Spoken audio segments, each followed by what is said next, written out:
Assalamualaikum warahmatullahi wabarakatuh. Perkenalkan, nama saya Willem Ruli Siontorgama Tasud dari kelas 2 TPJJ 2 dengan NIM 23014111019. Pada kali ini saya ingin mempresentasikan mengenai permasalahan infrastruktur dari transportasi umum Stasiun Tanah Abang. Stasiun Tanah Abang adalah sebagai salah satu pusat transportasi massal terbesar di Jakarta yang memiliki peran yang sangat krusial dalam mobilitas masyarakat. Namun, seiring dengan pertumbuhannya penduduk dan aktivitas ekonomi yang semakin pesat, stasiun ini menghadapi berbagai tantangan terkait dengan infrastruktur yang ada. Secara umum, infrastruktur Stasiun Tanah Abang saat ini masih memiliki beberapa kekurangan yang perlu segera diatasi. Beberapa permasalahan yang sering ditemui antara lain, jumlah penumpang yang meningkat yang jauh melebihi kapasitas yang tersedia.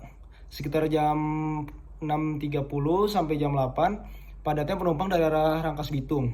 Hal ini mengakibatkan kepadatan yang sangat tinggi, terutama pada jam-jam sibuk. Kemudian fasilitas yang tidak memadai, fasilitas penunjang seperti toilet, ruang tunggu, dan area parkir masih terbatas. Stasiun Tanah Abang yang hanya mempunyai satu tangga dan satu eskalator terbatas, tempat menunggu atau turun kereta yang sempit membuat stasiun semakin padat dan sesak membuat ketidaknyamanan penggunanya. Ada pula lingkungan sekitar yang tidak mendukung, kemacetan lalu lintas di sekitar stasiun, minimnya fasilitas pejalan kaki, dan kualitas udara yang buruk semakin memperparah kondisi di sekitar stasiun. Kemudian ada aksesibilitas dan perawatan yang terbatas, akses bagi pengguna kursi roda, lansia, dan anak-anak masih terbatas. Selain itu, konektivitas antar moda transportasi juga belum optimal. Beberapa bagian dari stasiun sudah mulai mengalami kerusakan dan membutuhkan perbaikan. Faktor penyebab permasalahan ada pertumbuhan perkotaan yang pesat, peningkatan jumlah penduduk dan aktivitas ekonomi di Jakarta mengakibatkan peningkatan jumlah penumpang yang menggunakan kereta api. Perencanaan yang tidak matang, pembangunan infrastruktur stasiun tidak diiringi dengan perencanaan yang matang dan komprehensif. Kurangnya pemeliharaan, kurangnya anggaran dan perhatian terhadap perawatan infrastruktur menyebabkan kerusakan pada beberapa bagian stasiun. Kemudian ada integrasi transportasi yang belum optimal, konektivitas antara stasiun dengan moda transportasi lain masih belum terintegrasi dengan baik. Dampak dari permasalahan infrastruktur yang pertama ada ketidaknyamanan penumpang.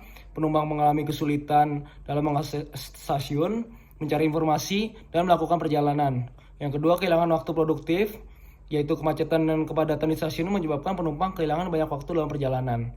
Peningkatan emisi gas buang, kemacetan lalu lintas di sekitar stasiun berkontribusi pada peningkatan polusi udara. Gangguan aktivitas ekonomi, kemacetan lalu lintas menghambat distribusi barang dan jasa, sehingga berdampak pada aktivitas ekonomi di wilayah sekitar. Yang kelima, penurunan kualitas hidup. Lingkungan yang tidak nyaman, tidak sehat di sekitar stasiun dapat menurunkan kualitas hidup masyarakat. Kemudian kesimpulan dan sarannya adalah peningkatan kapasitas. Perlu dilakukan perluasan area stasiun, penambahan peron dan jalur kereta api. Kemudian memperbanyak tangga dan akses guna menyeimbangkan jumlah penduduk di jam sibuk. Kemudian ada peningkatan fasilitas. Perlu dilakukan perbaikan dan penambahan fasilitas penunjang seperti toilet, ruang tunggu, area parkir, dan akses bagi pengguna kursi roda. Membutuhkan akses yang lebih banyak, yaitu tangga penyeberangan yang disesuaikan dengan banyaknya pengguna.